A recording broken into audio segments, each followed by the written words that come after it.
oye, ¿verdad? Bueno, bienvenidos a todos, gracias por estar presentes en este acto. Voy a presentar a los que vamos a compartir entre nosotros y vamos a intervenir. En primer lugar, nuestra invitada, la diputada Marina Albiol, diputada del Grupo de Izquierda Unida, del Grupo de Elección Europea, dentro del Partido de Elección Europea. También ha sido diputada de las Cortes Valencianas. Nos va a hablar sobre el tratado de inversiones que se está negociando entre la Unión Europea y los Estados Unidos. También va a intervenir Mercedes Boix, que es la candidata de Izquierda Unida al Gobierno de Cantabria en estas elecciones de mayo de 2015. Es ginecóloga, trabaja en el Servicio Cantabrio de Salud, en el Hospital de Valdecilla, trabajó anteriormente también en el Hospital de Laredo y nos va a hablar de la repercusión que pueda tener en el contexto de los servicios sanitarios, de la sanidad pública, este convenio que se está negociando. Y finalizaré yo interviniendo también sobre la repercusión que puede tener en los servicios públicos municipales este convenio, en el contexto además de la reforma local aprobada hace poco más de un año por el Gobierno central. Buenas tardes. Es un placer estar aquí con vosotras, con vosotros, con Izquierda Unida de Santander y de Cantabria y con los candidatos. Y bueno, la charla es sobre el Tratado Transatlántico de Comercio e Inversión. Es este tratado que se está negociando entre la Unión Europea y Estados Unidos. La verdad es que es un tema como para estar hablando 2 o 3 horas, ¿no? Porque es un tema, bueno, poco conocido y además bastante extenso. Pero bueno, yo voy a intentar dar unas pinceladas y bueno, luego si se quedan cosas que todavía no se han comentado, pues hacemos un poco de debate o de intercambio. Y bueno, por situar un poco, a mí me gusta recordar que hace un tiempo en un foro público un lobista de Chevron, de una multinacional petrolera de Estados Unidos, dijo en ese foro público que no se podía consentir que pequeños países se la jugaran así a grandes empresas. Claro, cuando este lobista hacía este comentario, sin duda se estaba refiriendo a los procesos de transformación que se están dando en América Latina y se estaba refiriendo pues, a Bolivia o a Ecuador o incluso a Venezuela, ¿no? A países que están recuperando su dignidad, que están recuperando su soberanía y que han decidido plantarle cara a los poderosos y que han decidido plantarle cara a las multinacionales que hasta hace nada acampaban por estos países saqueando y expoliando sus recursos. Y entiendo que no podemos dejar que pequeños países nos la puedan jugar así a las grandes empresas.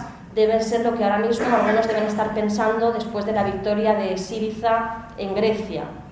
Y es que para los poderes económicos, ¿no? Esto de la democracia debe ser un gran fastidio, ¿no? De cómo se puede permitir que la gente vote y que encima ganen los rojos.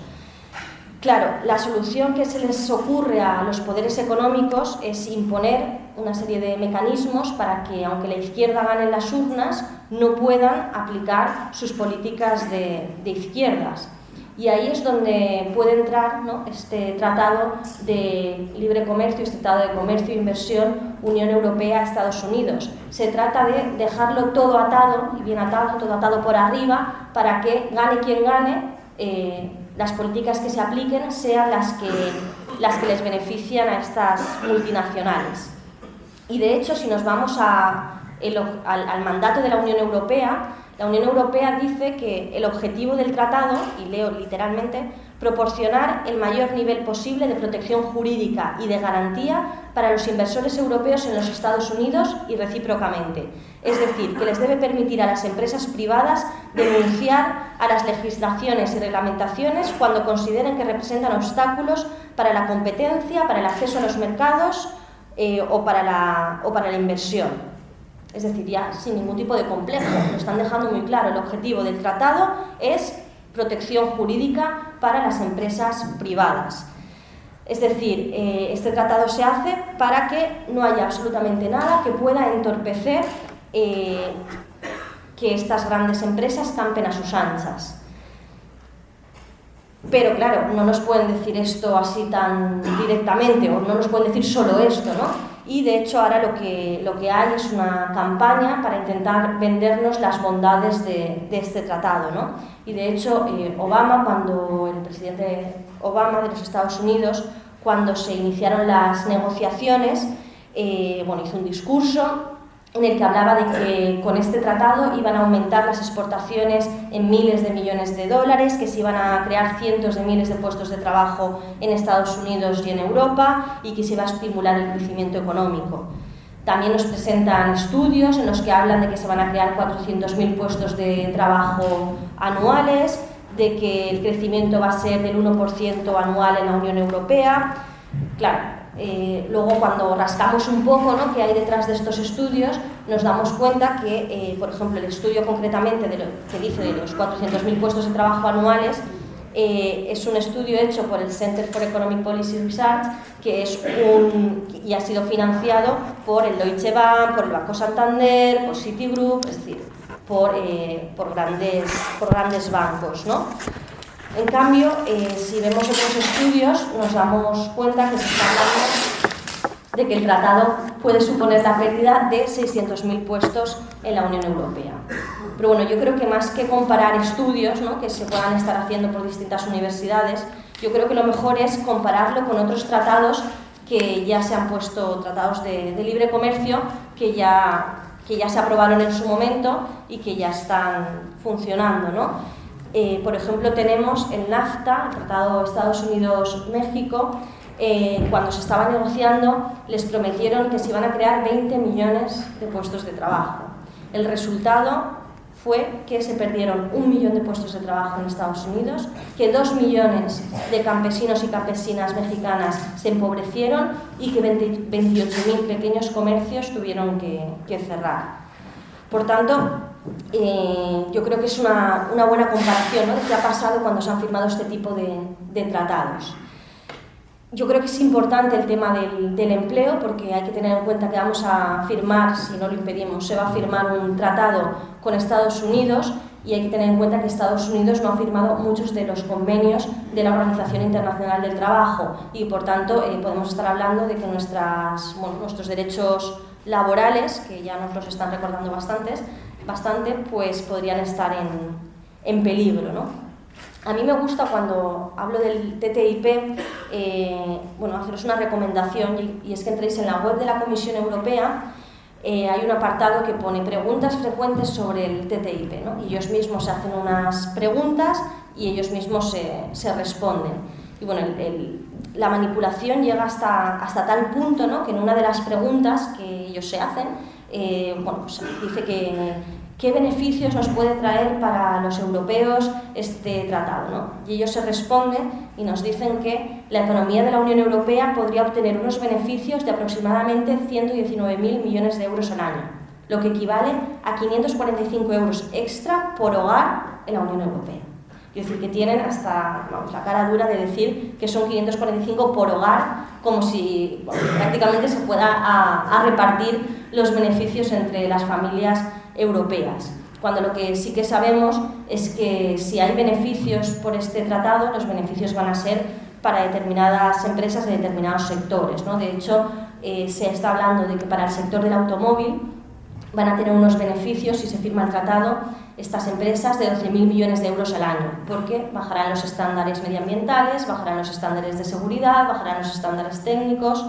De la industria química también se habla que van a tener unos 7.000 millones de euros anuales de beneficio, porque por la propiedad intelectual, porque se bajarán regulaciones, o la industria alimentaria, las grandes empresas alimentarias, también se habla de un beneficio de 5.000 millones de euros al año por todo el tema de la introducción de los productos transgénicos. Quiero decir que es posible, yo no niego que pueda traer algún tipo de beneficio este tratado, pero desde luego el beneficio va a ser que determinadas multinacionales van a incrementar su tasa de beneficios, pero desde luego no van a repartir 500 euros al año por cada familia europea.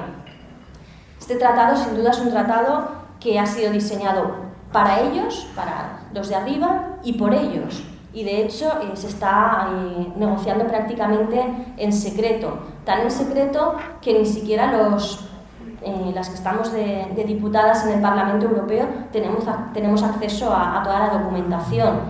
En el Parlamento Europeo han habilitado una reading room, que le llaman allí, una sala de lectura, donde hay parte de los documentos que se están negociando, parte de las actas, pero ni siquiera nosotras tenemos acceso a esa sala. A esa sala solo pueden acceder los coordinadores de cada grupo que están en la Comisión de Comercio Internacional, es decir, una decena de personas en el Parlamento. Y las personas que pueden acceder ni siquiera pueden no pueden hacer copias de los documentos, incluso han llegado a decir que no se podía entrar ni siquiera con un boli y una libreta para apuntar, ¿no? Quiero decir que el secretismo es prácticamente total.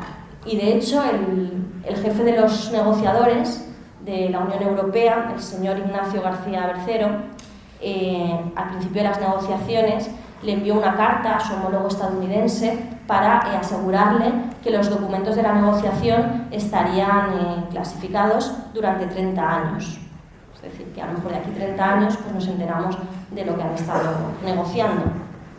Y es más, lo están negociando también solo entre ellos, porque de hecho de las 566 reuniones que ha habido, 520 han sido con lobbies de las multinacionales, o sea, el 92% han sido con las grandes empresas, y con sindicatos, ONGs, movimientos sociales o movimientos ecologistas prácticamente no ha habido ningún tipo de contacto. El secretismo ha llegado hasta tal punto que hasta la defensora del pueblo de la Unión Europea, que desde luego no la podemos tachar de radical de izquierdas, hasta la defensora del pueblo ha exigido, ha hecho una serie de recomendaciones a la Comisión Europea para que haya más transparencia en las negociaciones y para que haya más información a la ciudadanía. Pero bueno, como decía, es un tratado diseñado para beneficiar a las corporaciones transnacionales europeas y estadounidenses, que lo que quieren es expandir su acceso a los mercados y eliminar normativas que puedan estar limitando sus ganancias. De hecho, cuando empezó el proceso negociador, el anterior comisario de la Comisión Europea de Comercio, Karl de Gucht, dijo que, y además lo dijo en un foro público, que el objetivo del TTIP es eliminar normativas a ambos lados del Atlántico para que las empresas puedan operar libremente. Y esto es lo que conocemos, lo que se está empezando a conocer como la convergencia reguladora. Es decir, que haya todo un proceso donde se vayan eliminando normativas y regulaciones que en estos momentos suponen una traba para las grandes empresas. Y en ese sentido, esto nos va a afectar en prácticamente todos los ámbitos de nuestra vida, ¿no? Por ejemplo, en el tema de seguridad alimentaria, estamos hablando de que esto podría permitir la entrada de transgénicos en Europa. De hecho, en Estados Unidos ya prácticamente el 90% de los productos que se venden en los supermercados son organismos modificados genéticamente. Estaríamos hablando de la entrada de pollos tratados con cloro. El 90% de los pollos en Estados Unidos que se venden ya son pollos tratados con cloro. Estaríamos hablando de que se eliminen normativas que tenemos ahora sobre el etiquetado en los productos, bueno, que obligan a poner el nivel de calorías, de azúcar, etc. Todo eso lo podrían eliminar. En la industria química, aquí por ejemplo en Europa tenemos lo que conocemos como el principio de cautela, y es que hasta que no se demuestra que un producto es bueno, no puede salir al mercado. Con este tratado podría darse que fuera como en Estados Unidos, que es al revés, ¿no? Los productos salen al mercado y si alguien demuestra que es malo ya lo retiraremos. En cuestión de medio ambiente, se podría estar abriendo las puertas al fracking. Ya sabéis que en Estados Unidos el fracking es una práctica realmente, desgraciadamente muy habitual, ¿no? En cuestión de finanzas, en este caso los que saldrían más perjudicados son Estados Unidos, porque allí sí que después de explotar todo el tema de Goldman Sachs, sí que hubo una serie de modificaciones legislativas.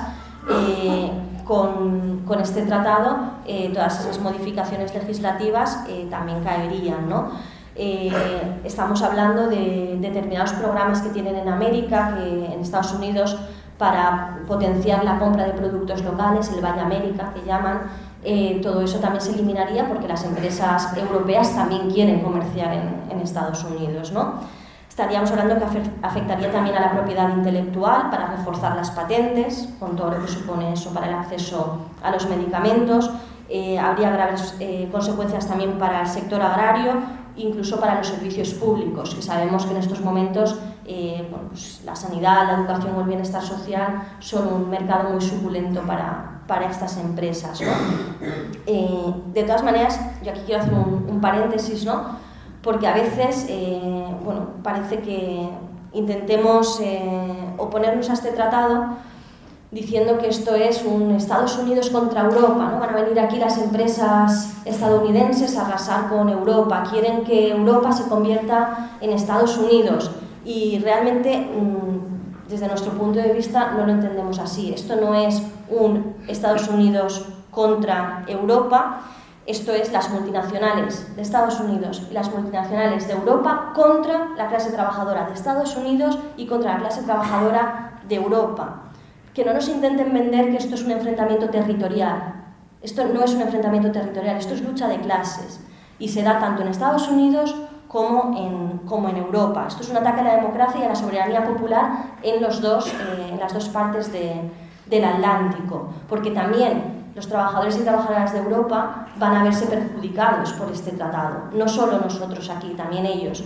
Y por eso es importante también que haya una alianza de clase a ambos lados del Atlántico para combatir con este TTIP, ¿no? Porque al final, como decía al principio, se trata de impedir que pueda haber políticas de izquierdas, ¿no? Y en ese sentido también quieren introducir estos tribunales de arbitraje privados, el mecanismo de resolución de conflictos estados multinacionales, conocido como ISDS, que al final los tribunales de arbitraje lo que tratan es de que las multinacionales puedan denunciar aquellas legislaciones que les parezcan perjudiciales, ¿no? Y esto no es algo nuevo, estos tribunales de arbitraje ya existen, ya están funcionando en el marco de otros acuerdos comerciales y de otros tratados que ya existen, ¿no? Por poner algunos ejemplos de lo que está sucediendo con estos tratados. En Egipto, después de una de las pocas cosas que quedaron después de la primavera árabe, fue que consiguieron un aumento del salario mínimo interprofesional. Subieron de 400 a 700 libras, que en euros es algo así como subir de 40 a 70 euros. El salario mínimo interprofesional. Bueno, pues como Egipto tiene un acuerdo de inversión con Francia-Egipto, una multinacional francesa denunció esta subida del salario mínimo interprofesional porque entendía que le perjudicaba en sus beneficios, claro, porque tenía gente contratada allí y ahora les tenía que pagar más. Por poner otro ejemplo, la tabacalera Philip Morris demandó a Uruguay por sus leyes antitabaco porque entendía que sus leyes antitabaco le perjudicaban económicamente y le pedía 2.000 millones de dólares. O, por ejemplo, por un acuerdo también en Alemania, cuando Alemania decide acabar con la energía nuclear, la energética sueca Ventafall también le puso una demanda en un tribunal de arbitraje y le pedía 3.700 millones de euros. Es decir, que esto ya se está dando y lo que se está dando es grandes empresas denunciando legislaciones de gobiernos que han sido legítimamente elegidos en las urnas, ¿no? Y de hecho los países que más demandas están recibiendo en tribunales de arbitraje son países como Venezuela, como Ecuador o como Argentina, sobre todo Argentina, después del Corralito, por toda una serie de leyes que hizo, recibió más de 40 demandas. Y las demandas vienen fundamentalmente de multinacionales o de grandes empresas de Estados Unidos, de Canadá, de Francia, de Suiza o del Reino Unido. En definitiva, lo que estamos hablando es de eso, de que una empresa puede estar por encima, primero, del sistema judicial del Estado y por encima de la legislación que hace un gobierno que ha sido elegido por el pueblo, ¿no? Y bueno, ahora nos estaban cuando preguntábamos a la Comisión Europea, ¿no? Cuando se les pregunta en foros públicos sobre el Tribunal de Arbitraje, ¿no? Bueno, a veces no son muy claros, por eso yo miré directamente en la web esta de preguntas y respuestas y una de las preguntas es ¿por qué se incluye en este tratado ese mecanismo de resolución de litigios entre inversores y Estado? Y la respuesta, os la voy a leer porque yo creo que vale la pena. La respuesta que se da Asimismo, la Comisión Europea es: si bien la Unión Europea y los Estados Unidos son economías desarrolladas, los inversores pueden encontrarse con problemas que afecten a sus inversiones y que los sistemas jurídicos nacionales no siempre pueden abordar con eficacia. Por este motivo, creemos que incluir en el tratado disposiciones para proteger a los inversores aporta un claro valor añadido. O sea, lo primero ya es poner en cuestión los sistemas judiciales de los Estados miembros de la Unión Europea y el sistema de Estados Unidos. Y que eso lo haga la Comisión Europea, bueno, pues ya. Pero es que luego añade, pone un ejemplo, ¿no? Dice: un gobierno podría expropiar a un inversor, por ejemplo, mediante una nacionalización y sin abonarle ningún tipo de indemnización. Y claro, los inversores no tendrían ningún sitio al que acudir si los tribunales del Estado no le dan la razón. O sea, estamos hablando de eso, porque si un gobierno legítimamente decide cualquier tipo de medida y el sistema judicial de ese Estado lo ampara al gobierno, lo que están diciendo es de poner un mecanismo para que las multinacionales puedan acudir a una instancia privada superior que al final haga que el Estado acabe pagando una demanda de miles de millones de dólares por una legislación que evidentemente podían aplicar porque, bueno, pues porque han sido elegidos, ¿no? Por tanto, se trata de eso, de intentar que gane quien gane las urnas, no puedan hacer políticas de izquierdas, ¿no? Por poner otro ejemplo que quizá nos pueda tocar más de cerca, es si, por ejemplo, Izquierda Unida ganara las elecciones en Santander, ahora en mayo, y quisiéramos volver al servicio público o un servicio privatizado, no sé, el agua, por ejemplo. No sé si aquí el agua está privatizada, pero bueno, si está privatizada, si quisiéramos volverla a lo público, ¿no? Bueno, pues nos podríamos encontrar que si este tratado se ha aprobado, una multinacional, una empresa del agua, pueda denunciar esa reversión a lo público porque entiende que se le están poniendo trabas a que pueda operar en ese sector, ¿no? Con lo cual, ¿qué ayuntamiento se va a atrever, si se aprueba este tratado, a remunicipalizar un servicio arriesgándose a luego tener que pagar una demanda multimillonaria a una empresa? O sea, se trata ya de un aviso a navegantes, es de ni lo intentes porque si lo haces te voy a demandar y me vas a tener que pagar, ¿no? Por eso digo que es realmente peligroso, ¿no?, el tema de los tribunales de arbitraje. Y bueno, por ir acabando, ¿no? Al final yo creo que tenemos que entender que no es solo un proyecto económico, que se trata de un proyecto político de una élite transatlántica que lo que quiere es revertir todo aquello que se haya podido conseguir en materia de derechos sociales, de derechos ambientales, de derechos laborales, incluso poner en jaque nuestra democracia, ¿no? Y todo, evidentemente, por aumentar sus beneficios. Y todo esto lo están haciendo con la complicidad de determinados partidos, ¿no? En Europa es el tripartito que gobierna Europa el que lo está impulsando: socialdemócratas, conservadores y liberales. Y a nivel del Estado español, empezaron primero Partido Popular y Partido Socialista. De hecho, presentaron una proposición no de ley en el Congreso, firmada por el Grupo Parlamentario Popular y por el Grupo Parlamentario Socialista en junio de 2013.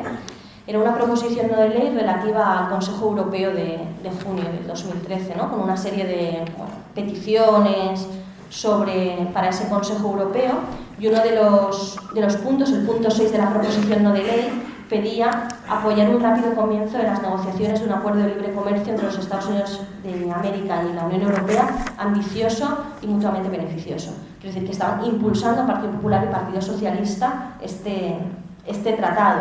Es más, Izquierda Unida presentó también una proposición no de ley en el Congreso pidiendo que se hiciera un referéndum entre la ciudadanía para que nos pudiéramos pronunciar sobre si estamos de acuerdo o no estamos de acuerdo con que haya un tratado de libre comercio con Estados Unidos y la Unión Europea, y votaron en contra de que se pudiera hacer este referéndum Partido Popular, Partido Socialista, PNV, CiU y UPyD. Es decir, que Izquierda Unida nos quedamos un poquito solos, ¿no? De todas maneras, yo no quiero acabar bueno, con esta sensación de esto es un drama y esto va a ser un desastre, porque yo estoy convencida de que este tratado lo podemos parar y que podemos hacer que este tratado no llegue a ver la luz. De hecho, hay organizaciones que están trabajando muy bien, organizándose. Tenemos la campaña estatal No al TTIP, organizaciones como ATAC, como Ecologistas en Acción, están trabajando muy bien para que la ciudadanía conozca este tratado, porque sin duda si la gente conoce que se está negociando, conoce cómo va a afectar a nuestros derechos, sin duda va a haber mucha más oposición de la que hay en estos momentos, ¿no? Va a haber movilizaciones para el día 18 de abril, ya se están organizando movilizaciones en todas las grandes ciudades de Europa. Yo os animo a que también aquí en Santander haya una movilización ese día en contra del tratado. Y bueno, luego acabar con un mensaje también de esperanza y de ilusión en el futuro, ¿no? Yo creo que ahora, después de la victoria de Syriza en Grecia, es cierto que se abre ese camino de esperanza.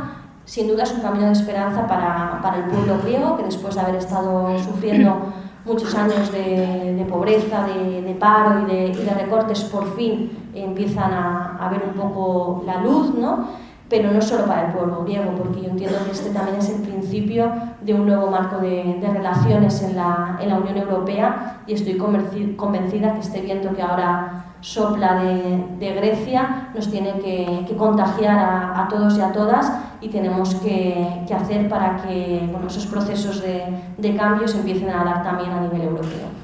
Gracias.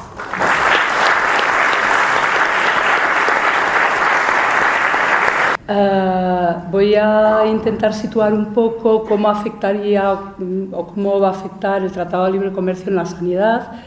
Muchas cosas se deducen de lo que ya nos ha contado ella. Por supuesto, claro, los gobiernos no van a poder recuperar los servicios externalizados, privatizados, aunque funcionen mal o aunque sus costos sean desorbitados. Los gobiernos van a tener que seguir pagando, o ya que pague cada individuo, una de dos. Los inversionistas podrán demandar a los gobiernos, ya lo hemos visto, a los gobiernos que tomen decisiones que dañen sus ganancias, al margen de los tribunales nacionales, a través de un arbitraje inversionista-Estado. La concesión, claro, de estas indemnizaciones supone una seria amenaza para la capacidad de los gobiernos de intervenir en la defensa del interés público con políticas que defiendan intereses sociales. Y aquí, bueno, pues podemos hablar un poquito de lo que nos puede pasar con Valdecilla, para situar la historia en nuestra comunidad.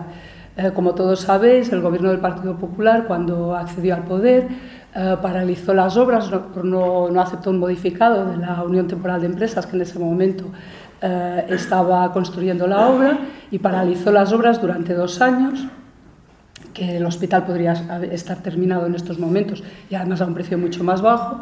Y después hizo un contrato de colaboración público-privada con Ferrovial Siet, que es quien está llevando a cabo las obras y quien se está haciendo cargo poco a poco de diferentes servicios. Primero los que estaban ya privatizados +3, luego metieron alguno más, e incluso están echando raíces en los hospitales comarcales, al menos con la informática. El tema de los laboratorios en este momento está un poco parado. ¿Qué puede pasar con todo esto? Realmente el gasto que están realizando es impresionante, muchas veces gastos injustificados, hay fallos importantes en los sistemas informáticos por lo menos, en otros sistemas pues hay deficiencias de calidad, hay muchísimas subcontratas, la informática está subcontratada al menos 3 veces, o sea, lo ha cogido primero Telefónica, bueno, primero Ferrovial lo ha subcontratado a Telefónica, que después lo ha subcontratado a varias empresas pequeñitas. Claro, como ya se sabe que las empresas privadas no tienen ánimo de lucro, pues esto hace que todo resulte más barato, que es lo que ellos nos han contado, ¿no?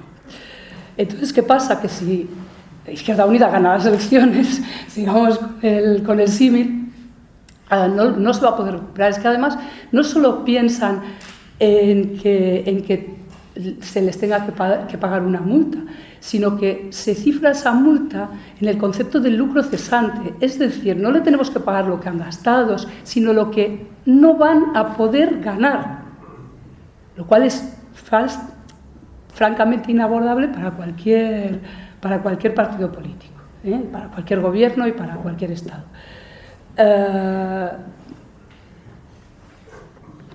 Otro tema que me parece muy importante y que es quien está dentro de los grupos de presión en una posición muy dominante es la industria farmacéutica. Para situarnos, porque igual no se conoce muy bien, tenemos que saber que la industria farmacéutica es el tercer sector de la industria mundial y que está por detrás de la industria del armamento y del narcotráfico, que es, después de la banca, quien más beneficios obtiene.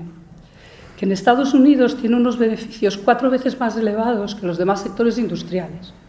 Es decir, no nos cabe ninguna duda de la gran influencia que la industria farmacéutica tiene en la negociación del TTIP.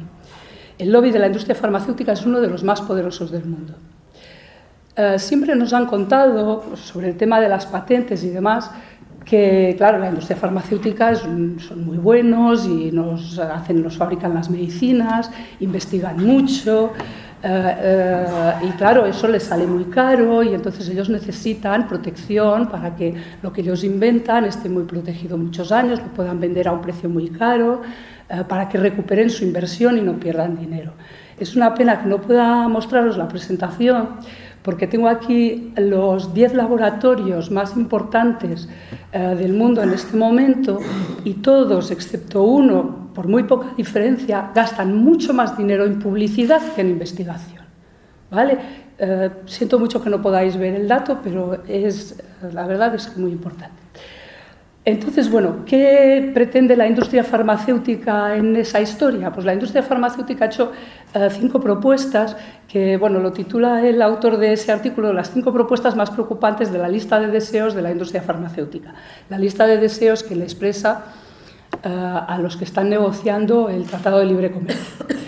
La primera pretensión que tienen son cambios en las regulaciones de la propiedad intelectual. Esto implicaría un aumento en el tiempo de las patentes. Las patentes en este momento le duran a la industria farmacéutica 20 años. Lo quieren ampliar. 20 años, que es lo que ellos consideran que tardarían en recuperar la inversión, que por supuesto, como ya hemos visto, que es de las empresas que más dinero ganan, esto es una mentira. Bueno, pues ellos todavía quieren tener monopolios más largos. Quieren precios más caros y después que les pongan menos problemas para introducir nuevas medicinas con poco valor terapéutico. Esto igual lo explico un poco. Lo que hacen muchos laboratorios cuando tienen un medicamento cuya patente está a punto de caducar y entonces ese fármaco ya va a entrar al mercado normal y cualquier laboratorio lo va a poder fabricar a un precio a veces 10 y 20 veces más barato, que es el costo de fabricación del producto, ellos lo que hacen es sacar un medicamento muy parecido, que representa muy pocas diferencias con el fármaco anterior y lo vuelven a patentar y les dura 20 años más. Y ahí es donde ellos necesitan para vender ese producto esa cantidad de dinero que ellos se venden en publicidad. Le introducen en el prospecto una pequeña ventaja, un efecto secundario menos, que muchas veces ni siquiera es real, y vuelven a tener patente con la misma investigación de la primera vez para otros 20 años. La segunda son límites en las políticas de precios y reembolsos de los gobiernos. Bueno, ya sabéis que aquí las negociaciones que se han hecho para genéricos, para cualquier tipo de modificación en la prescripción que se hacía en este país, se negociaban con farmaindustria. Quiero decir que eso de alguna manera ya lo teníamos. Bueno, pues ahora lo quieren hacer a un nivel más importante. ¿Y qué quieren? Pues precisamente que no se introduzcan los genéricos, que se introduzcan más tarde y bloquear todas aquellas políticas que los gobiernos quieran llevar adelante para que los servicios nacionales de salud, donde todavía los hay, donde todavía los tenemos en cierta forma, pues puedan disminuir lo que se gasta en farmacia. Sabéis que en España hemos tenido un gasto farmacéutico desorbitado, probablemente ha sido la bolsa de ineficiencia de nuestro sistema más importante y sí que se han tomado medidas en los últimos años, pero con gran resistencia ya de la industria. Si se empoderan más, va a ser imposible pelearse con ellos. La tercera medida es el intento de limitar la transparencia de los ensayos clínicos. En los últimos años ha habido un movimiento muy importante en Europa, sobre todo yo creo que ha partido más de Inglaterra, en el que ha habido estudios realmente muy sólidos en los que se han demostrado algunas trampas que hacía la industria a la hora de demostrar las grandes ventajas o las grandes virtudes de los fármacos que comercializaban. Una de las trampas, que quizás la que más se ha contado, es que ellos, por ejemplo, encargaban para ver la eficacia de los medicamentos 5 trabajos a 5 grupos diferentes, y los trabajos que les salían negativos no los publicaban. Entonces, claro, eso genera un sesgo a la hora de publicar digamos, las virtudes de ese fármaco, pues los inconvenientes nunca salían. Entonces, en Europa ya hay una ley que ha salido a raíz de todos estos acontecimientos, en la que se obliga al laboratorio investigador a publicar todos los trabajos que realice. Bueno, pues en el TTPI estos piden que realmente lo que hay que hacer es que los trabajos que no les interesen se declaran confidenciales. Se acabó. ¿Vale? Muy bien. Y entonces el cuarto punto, bueno, es incrementar la participación de la industria farmacéutica en la toma de decisiones políticas. O sea, esto ya es un golpe de Estado de la industria y de todo lo demás. Realmente aquí hay particularidades, pero es todo lo mismo. ¿Qué pasa? Que entonces pues, los intereses del sector privado triunfarán sobre las políticas públicas en favor del bien común. Claro, la farmacia es importante, quiero decir que los medicamentos son muy importantes para todo el mundo. Yo no sé si sabéis que desde que los jubilados en este país tienen que pagar una parte de sus medicinas, hay un porcentaje muy importante de ellos que dejan de retirar sus medicinas en la farmacia porque no las pueden pagar. La gente ya está eligiendo entre comer y tomarse la medicación, y elige comer, porque desde luego de nada sirve la medicación si no puedes comer. Y después lo que quieren también la industria es el establecimiento de un estándar global para todo el mundo. El estándar global, evidentemente, a quien perjudica es a los países más pobres. Yendo a un ejemplo práctico, el fármaco de la hepatitis C, que tanto revuelo ha creado y demás, se empezó a comercializar, yo creo que por 60.000 euros el tratamiento completo. España negoció 30.000 euros y Egipto creo que negoció 300. Las cifras son aproximadas. Esto lo quieren evitar, o sea, ellos quieren que se ponen un fármaco a 60.000 euros que sea para todo el mundo a 60.000. Tontos no son negociantes. Bueno, como estáis viendo, aquí nada es casual. Voy a intentar traduciros qué repercusión podría tener este paso adelante que pretenden dar los lobbies con esta nueva regulación entre la Unión Europea y Estados Unidos en el contexto actual que vivimos con la ley actual que regula las entidades locales, que son los municipios.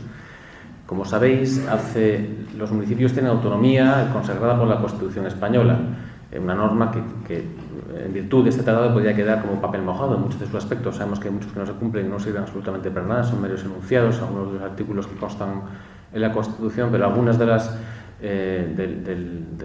las normas, de los preceptos que constan en la Constitución, van a ser todavía más pisados por este tratado. La autonomía local exige que los municipios tengan suficientes recursos como para realizar las funciones que tienen atribuidas por la ley. Esto exige recursos. Los recursos de las entidades locales proceden exclusivamente o en la mayor parte de transferencias de otras administraciones, principalmente, obviamente, la autonómica y la estatal.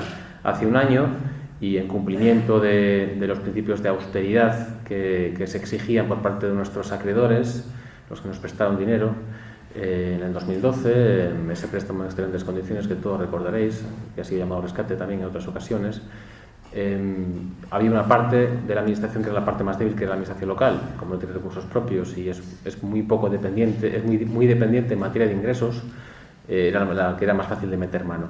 Y se hizo una reforma a finales de 2013 que iba a poner todos los ayuntamientos en manos del Ministerio de Hacienda. Esa reforma era extraordinaria porque servía un poco para entregar a los mercados como víctima propiciatoria una parte de la administración española que gestiona aproximadamente entre el 12 y el 15% de todo el presupuesto del Estado en su conjunto, de todas las administraciones. Como veis, es una parte pequeña comparada con la parte de las administraciones autonómicas y estatal, que también se han visto pues, muy afectadas por las políticas de recortes, pero tienen capacidad normativa y más capacidad de gestión y más capacidad de obtener ingresos, cosa que no tienen la autonomía local, los ayuntamientos. ¿Por dónde ha ido esa reforma? Pues vais a ver que está muy orientada a facilitar la entrada de grandes corporaciones para gestionar servicios que anteriormente prestaban como públicos los ayuntamientos.